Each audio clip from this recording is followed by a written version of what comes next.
So దానికోసం ఏంటంటే CBP అని ఒక యాప్ డిజైన్ చేశారు వాళ్ళు. లేకపోతే విజిట్ వీసా మీద వచ్చి ఎక్స్టెండెడ్ స్టే ఉన్న స్టూడెంట్ వీసా అయిపోయిన తర్వాత ఓపీటీ రాక ఎక్స్టెండెడ్ స్టేలో ఏదో పార్ట్ టైం జాబ్ చేసుకుంటే వాళ్ళందరూ కూడా ఆ యాప్లో రిజిస్టర్ చేసుకుంటే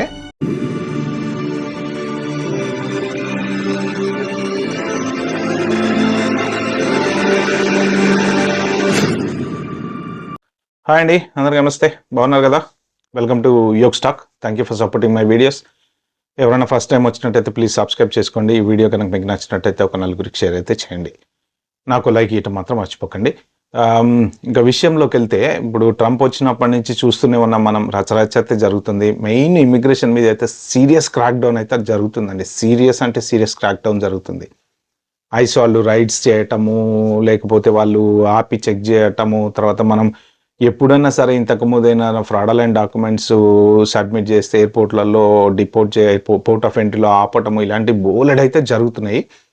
అలాగే బేసిక్గా చాలామంది మన బైడెన్ అడ్మినిస్ట్రేషన్ టైంలో కానీ అంతకు ముందు కానీ కొంతమంది ఎవరెవరైతే యుఎస్కి ఇల్లీగల్గా వచ్చారో విజిట్ వీసా మీదో లేకపోతే ఇంకో వీసా మీదో వచ్చి ఉండిపోయిన వాళ్ళు, లేకపోతే గొడవకు వచ్చిన వాళ్ళు, చాలామంది అన్డాక్యుమెంటెడ్ ఇమిగ్రెంట్స్ వచ్చారు కదా, వాళ్ళందరూ ఉండిపోయారు. సో దాంట్లో కొంతమంది ఆబ్వియస్లీ దొరికారు. ఈ గవర్నమెంట్ వాళ్ళని ఫ్లైట్లో ఎక్కించి పంపించేశారు. కొంతమందిని కోస్టారికాకు పంపించారు. కొంతమందిని జైళ్ళల్లో అయితే పెట్టారు. సో ప్రెజెంట్ ఏంటంటే ఈ ఇల్లీగల్ ఏలియన్స్ ఇంకా చాలామంది ఉన్నారనమాట. సో వాళ్ళకు ఒక అవకాశం ఇచ్చింది గవర్నమెంట్ ఇప్పుడు. సో దానికోసం ఏంటంటే సిబిపి అని ఒక యాప్ డిజైన్ చేశారు వాళ్ళు. సో మన ఫోన్లోకి వెళ్ళి సిబిపి యాప్లో మనం రిజిస్టర్ చేసుకుంటే అన్డాక్యుమెంటెడ్ మైగ్రెంట్గా, ఇప్పుడు అసైలం సీకర్స్ ఉండి అన్డాక్యుమెంటెడ్గా ఉన్నా, లేకపోతే విజిట్ వీసా మీద వచ్చి ఎక్స్టెండెడ్ స్టే ఉన్నా, అంటే వెళ్ళిపోవడానికి భయపడి ఉన్నా, లేకపోతే స్టూడెంట్ వీసా అయిపోయిన తర్వాత ఓపీటీ రాక ఎక్స్టెండెడ్ స్టేలో ఏదో పార్ట్ టైం జాబ్ చేసుకుంటే ఏ మూలనో మారుమూల పడున్నా, సో ఇలాగా ఎవరికైతే లీగల్ స్టేటస్ లేదో వాళ్ళందరూ కూడా ఆ యాప్లో రిజిస్టర్ చేసుకుంటే, మీరేంటంటే ఇప్పుడు ఒకవేళ ఫర్ సపోజ్ మీరు ట్రావెల్ చేయాలి కొన్ని చోట్ల, ఇప్పుడు ఏంటంటే డొమెస్టిక్ ఎయిర్పోర్ట్స్లో కూడా ఇది చెక్ చేస్తున్నారంట, మీ లీగల్ స్టేటస్ చెక్ చేస్తున్నారట. సో ఎందుకంటే సీరియస్ క్రాక్ డౌన్ ఎయిర్పోర్ట్లు అన్నిటికీ ఇన్ఫర్మేషన్ ఇచ్చేసారు, మీరు ఎవడైనా సరే దొరికితే మాత్రం వెంబటే ఇన్ఫార్మ్ చేయండి అని. సో ఈ సిబిపి యాప్లో ఒకవేళ ఎవరైనా అన్డాక్యుమెంటెడ్ వాళ్ళు విజిటర్స్ ఉండిపోయి ఏం కాదులే మనల్ని పట్టుకోలేదు కదా అని, లేదా కొంతమంది ఏంటంటే దొరికితే వెళ్ళిపోవడానికి భయపడతా ఉంటారు, అమ్మో వీళ్ళు పట్టుకుంటే ఏం చేస్తారన్న భయానికి అలానే ఉండిపోతారు అనమాట. అలాంటి వాళ్ళు కానీ మీరేంటంటే ఎటువంటి లీగల్ స్టేటస్ లేకపోయినా సరే మీరు సిబిపి యాప్లో రిజిస్టర్ చేసుకోండి. రిజిస్టర్ చేసుకుంటే మీకు అడ్వాంటేజ్ ఏంటి అంటే, తప్పైతే చేసాము, ఓకే ఇల్లీగల్గా వచ్చాము ఉన్నాము, పోనీ లీగల్గా వచ్చి ఎక్స్టెండెడ్ స్టేలో ఉన్నాము, ఇల్లీగల్ అయిపోయాము, కానీ వెళ్ళాలంటే భయము, ఏం చేస్తారో పట్టుకుంటే ఏం చేస్తారో అని. అంటే ఇప్పుడు గవర్నమెంట్ మీకు ఒక అవకాశం ఇచ్చింది. ట్రంప్ గవర్నమెంట్ ఇచ్చిన అవకాశం ఏంటంటే, ఇల్లీగల్గా ఉన్న వాళ్ళు ఎవరైనా సరే దాంట్లో రిజిస్టర్ చేసుకొని సింపుల్గా మేము వెళ్ళిపోతాము అని చెప్తే హ్యాపీగా వాళ్ళు మిమ్మల్ని పంపించేస్తారు. ఎటువంటి ప్రాబ్లము లేదు. ఎందుకంటే అలా వెళ్ళిపోవటం వల్ల మీకు ఒక అడ్వాంటేజ్ ఉంది. మీరు కొంచెం ఆలోచించండి. స్టూడెంట్స్ ఎవరన్నా ఉంటే నేను చెప్పే జాగ్రత్తగా వినండి. F1 మీద వచ్చారు, ఓపీటీ రాలేదు, బై మిస్టేక్ అయిపోయింది, మీకు వీసా అయిపోయింది, ఇల్లీగల్గా ఉన్నారు, వెళ్ళాలంటే ఏమన్నా పట్టుకుంటారు భయం. చాలా మంది భయపడతారండి, వెళ్ళాలంటే పట్టుకొని జైల్లో పెడతారేమో అని భయపడతారు. కానీ 120% మీరు ఏ కంట్రీ నుంచి అయినా సరే, if you wanted to go back to your own country, nobody will stop you. జైల్లో పెట్టరు, తీసుకెళ్ళి కొట్టరు, లేకపోతే కోర్టు కేసులు ఉండవు, ఏమీ ఉండవు, హ్యాపీగా పంపించేస్తారు. సో దీనివల్ల అడ్వాంటేజ్ ఏంటి అంటే, ఓ స్టూడెంట్ ఉన్నాడు, F1 అయిపోయింది, ఓపీటీ రాలే, అయినా సరే ఇల్లీగల్ అలానే పార్ట్ టైం జాబులు చేసుకుంటూ ఉన్నారు. ఇప్పుడు ప్రజెంట్ ఏంటంటే పార్ట్ టైం జాబులు చేసే ఛాన్స్ లేదు, ఏం చేయాలో అర్థం కాక భయపడతా ఉన్నాడు అనుకోండి.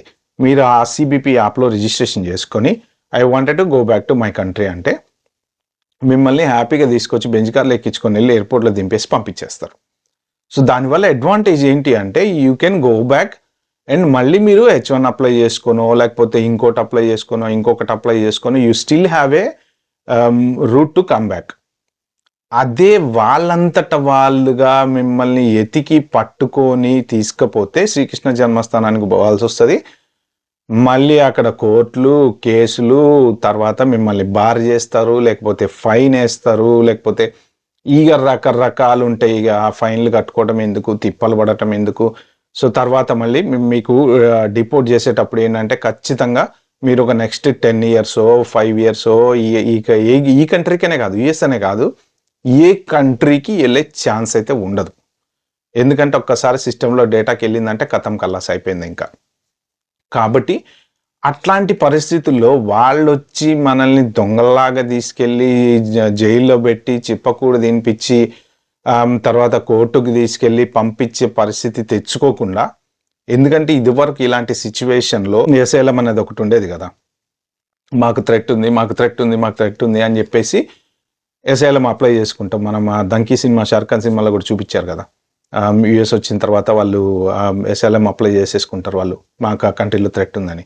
సో ఇప్పుడు ఈ కొత్త లూప్ హోల్ వాళ్ళకి ఏం అర్థమైంది అంటే, ఎవరైతే ఎస్ఐలం అని చెప్పి అప్లై చేసుకున్న వాళ్ళు ఎవరైతే ఉన్నారో మా కంట్రీలో థ్రెట్ ఉంది అని, ఎగ్జాంపుల్ ఇండియానే తీసుకోండి, ఇండియాలో మాకు థ్రెట్ ఉంది అని చెప్పి వీళ్ళు ఎస్ఐలం అప్లై చేసుకున్నారు, వాళ్ళకి పాస్పోర్ట్ వచ్చిందో గ్రీన్ కార్డ్ వచ్చిందో, వీళ్ళు హ్యాపీగా అదే కంట్రీకి వెళ్తా ఉన్నారు, వస్తూ ఉన్నారు. సో ఇది ఎట్లా పాసిబుల్ అయింది అని చెప్పేసి వాళ్ళు డీటెయిల్గా కొంచెం ఆలోచించారనమాట. వీళ్ళు నిజంగా థ్రెట్ ఉంది అంటున్నారు, పాస్పోర్ట్ వచ్చేదాకా మాత్రం పోవట్లేదు, పాస్పోర్ట్ వచ్చిన తర్వాత అప్పుడు వీళ్ళు మళ్ళీ అదే కంట్రీకి వెళ్తున్నారు, వస్తున్నారు. మరి థ్రెట్ ఉంటే ఎట్లా వెళ్తున్నారు అంటే వీళ్ళు అప్లై చేసింది రాంగ్ రూట్లో అప్లై చేశారు. అంటే మనకు అదొక లూప్ హోల్ ఉంది కాబట్టి ఆ లూప్ హోల్ వాడుకుని అప్లై చేశారు. సో ఇది వీళ్ళకి అర్థమైంది అనమాట. యాక్చువల్గా ట్రూ కదా, హానెస్ట్గా. ఇప్పుడు మనకు ఒక ఏరియాలో థ్రెట్ ఉంది అనుకోండి, వేరే బజార్లోకి వెళ్తే మనల్ని కొడతారో తంతారో అని భయపడితే మనం వెళ్ళాం కదా, కానీ వెళ్తున్నాము, వస్తున్నాము. ఆ లీగల్ స్టేటస్ ఎప్పుడైతే వచ్చిందో అప్పుడు ఎంబటే టికెట్ బుక్ చేసుకోవడం, హ్యాపీగా వెళ్ళిపోవడం, వచ్చుడు. అట్లెట్లా పాసిబిలిటీ అవుతుంది అన్న దాంతో వీళ్ళు దాన్ని డిస్కవర్ చేశారనమాట. ఓకే, అయితే వీళ్ళందరూ ఏంటంటే ఆ రూట్ని వాడుకుని ఏదో ఒకటి చెప్పేసి మాకు ప్రాబ్లం ఉంది అని అప్లై చేస్తున్నారు. అలాంటి వాళ్ళు ఎవరైనా అప్లై చేసి ఇల్లీగల్గా ఉండిపోయో లేకపోతే అప్లై చేయకుండా ఉండే వాళ్ళందరికీ ఇప్పుడు వచ్చిన మంచి ఆపర్చునిటీ ఏంటంటే సిబిపి అనే యాప్లో రిజిస్టర్ చేసుకోవటం.